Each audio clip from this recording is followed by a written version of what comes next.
Number system.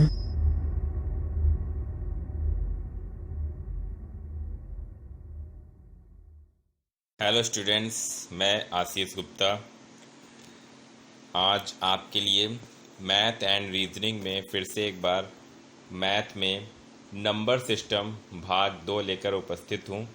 पिछला जो मेरा वीडियो था वो था संख्या पद्धति यानी नंबर सिस्टम भाग 1, जिसमें मैंने आपको बताया कि संख्या पद्धति यानी नंबर सिस्टम किसे कहते हैं, वास्तविक मान तथा स्थानीय मान क्या होते हैं यानी फेस वैल्यू तथा प्लेस वैल्यू क्या होती हैं, टाइप्स ऑफ नंबर्स यानी संख्याओं के प्रकार क्या क्या होते हैं, और फिर उन्हीं पर बेस्ड कुछ क्वेश्चन आंसर टेस्ट को सॉल्व किया गया था जो कि पिछले परीक्षाओं में पूछे गए हैं।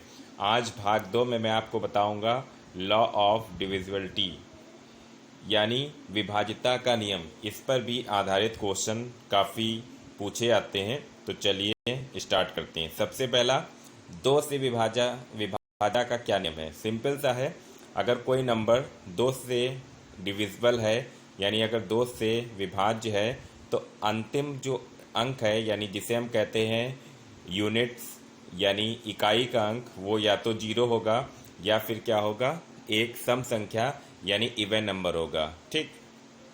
सेकंड है 3 से विभाज्यता का नियम।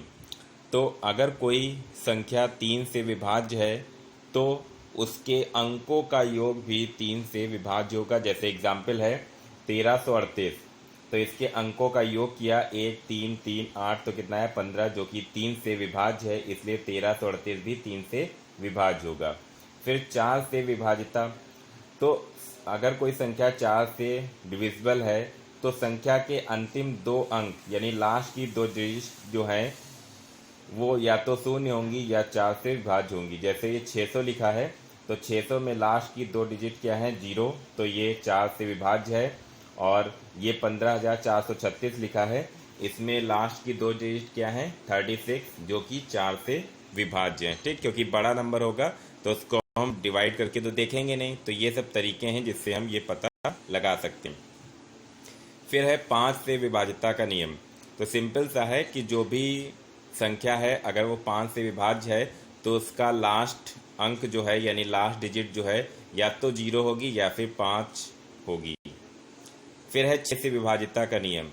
तो अगर कोई संख्या 6 से विभाज्य है तो वो 2 और 3 दोनों से विभाज्य होगी। ये नहीं कि 2 से विभाज्य हो 3 से ना हो।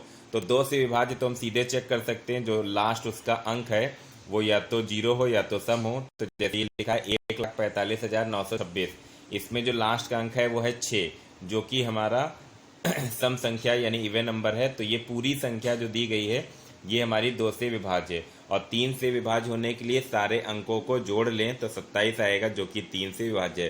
तो दी गई संख्या 3 और 2 दोनों से विभाज्य है, इसलिए ये संख्या 6 से विभाज्य है। चलिए आगे देखते हैं 7 से विभाज्यता का नियम। ये थोड़ा सा डिफरेंट है और बहुत ही कम पूछा जाता है, लेकिन तब भी हम लोग जान लेते हैं।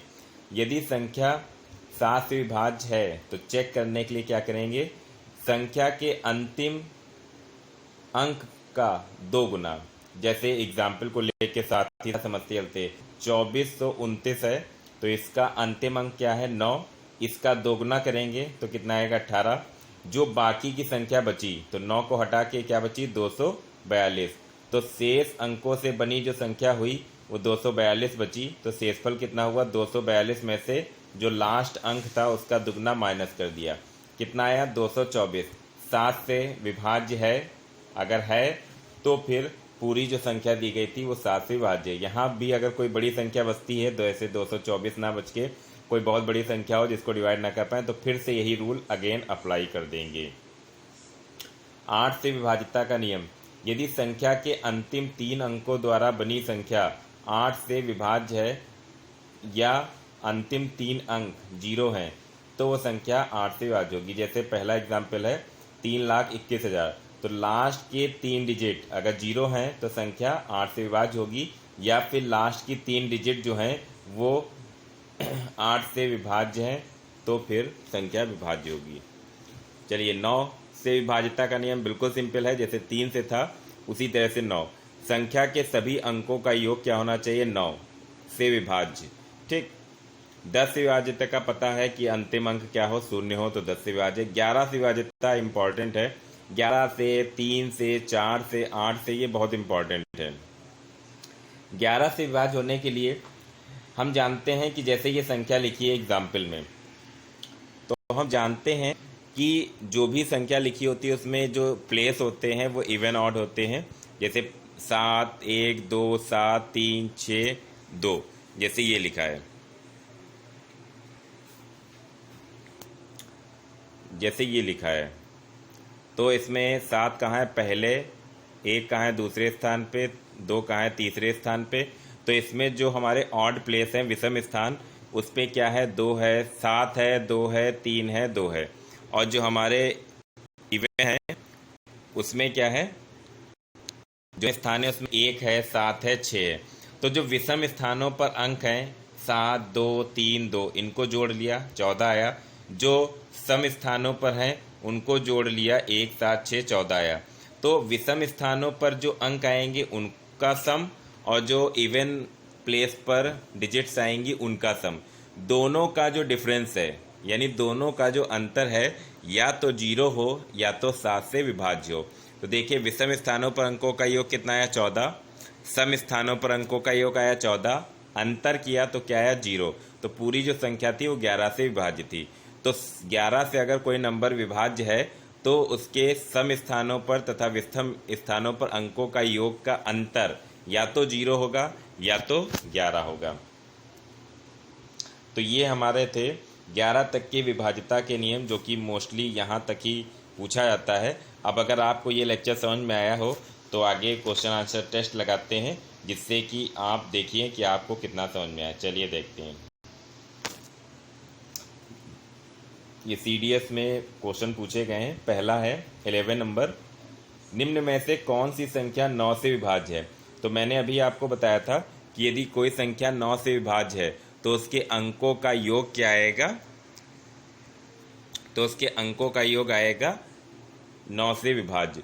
तो जैसे इसमें सारे हम देख लेंगे, तो ये जो डी ऑप्शन है इसमें देखिए अंकों का योग 6, 4, 8, तो 6, 4, 10, 8, 18, यानी अंकों का योग कितना आया इसमें? 18, जो कि 9 से विभाज्य है, इसलिए संख्या जो है वो हमारी 9 से विभाज्य कौन सी है? डी वाली। तो इसका ऑप्शन हो जाएगा डी। सेकेंड 12 है, संख्या दी गई है भाज्य है 3 से, 4 से, 9 से, 11 से। तो 3 से विभाज्य है तो अंकों का योग 3 से विभाज्य होना चाहिए, नहीं है। 4 से अगर विभाज्य है तो लास्ट के 2 अंक 0 होने चाहिए, या तो 4 से विभाज्य होने चाहिए, वो भी नहीं है क्योंकि 38 है। अगर 9 से विभाज्य है तो अंकों का योग 9 से विभाज्य होना चाहिए, वो भी नहीं है। तो बची कौन? 11। 11 के लिए हम लोग क्या जानते हैं कि सम स्थानों पर और विषम स्थानों पर अंकों का योग का अंतर या तो 0 हो या तो 11 से विभाज्य हो। चलिए चेक करते हैं। तो विषम स्थानों पर यानी ऑड प्लेस पे कौन कौन से हैं? 7, 8, 0, 8। तो 7, 8, 0, 8, तो इनको जोड़ लिया 8, 8, 16, और 16 और 7 23। तो ये कितना आया? 23। अब जो हमारे सम स्थानों पर हैं 3, 6 और 3, तो ये आया 3, 6 और 3, तो ये कितना आ गया? 12। अंकों का अंतर कितना आ गया? 23 माइनस 12। तो 23 माइनस 12 कितना हो जाएगा? तो 23 माइनस 12 हमारा हो जाएगा 23 माइनस 12 यानी 11। 11 से विभाज्य है, इसलिए आंसर क्या होगा? डी वाला आंसर सही होगा। नेक्स्ट है, कौन सी संख्या 3 से विभाज्य है? तो जिनके अंकों का योग 3 से विभाज्य होगा वही है। तो लास्ट वाली में क्या है? 4, 6, 2, तो 6, 4, 10, 2, 12, यानी अंकों का योग 12 है, जो कि 3 से विभाज्य है। नेक्स्ट है, कौन सी संख्या 15 से विभाज्य है? देखिए संख्या 15 से वही विभाज्य होगी जो 3 से भी विभाज्य और 5 से भी। तो 5 से विभाज्य होने का नियम है कि लास्ट की डिजिट 0 हो या 5 हो। तो सभी में 0 है, 5 है, यानी सारी संख्या 5 से तो विभाज्य है। बस 3 से विभाज्य हम चेक कर लें तो अंकों का योग 3 से विभाज्य होना चाहिए, तो डी ऑप्शन सही होगा। इसमें अंकों का योग कितना हो जाएगा? 1 7 3 2 5 यानी 18, जो कि 3 से विभाज्य है। तो सभी में डी ऑप्शन राइट होंगे। चलिए आगे देखते हैं। तो 16 नंबर है, निम्न में से कौन सी संख्या 9 से विभाज्य है? 9 से कौन सी संख्या भाज्य है जिसमें अंकों का योग 9 से भाज्य होगा? वही संख्या 9 से भाज्य है। तो कौन सी है? सी वाली, क्योंकि सी में अंकों का योग क्या आएगा? 36, इसलिए 9 से भाज्य है। 17, 157 ऑफ स्टार 234 3 से विभाज्य है, तो स्टार के स्थान पे कौन सा अंक आएगा? तो हम जानते हैं कि अगर संख्या 3 से विभाज्य है तो अंकों का योग 3 से विभाज्य होना चाहिए। तो ये जो अंक लिखे गए हैं 157 और 234, इनको जरा हम जोड़ लें तो 1 5 7, ये कितना हो गया? 13, 2 3 4, ये हमारा कितना हो गया? 9। 13 और 9 कितने हो गए? 22। ठीक, तो 22 तो 3 से विभाज्य है नहीं, तो 22 में कितना और जोड़ें? 23 24, यानी 2 और जोड़ें तब वो 3 से विभाज्य होगा। तो यहाँ स्टार के स्थान पे क्या आएगा? 2, तभी अंकों का योग 24 बनेगा, तब वो 3 से विभाज्य होगा।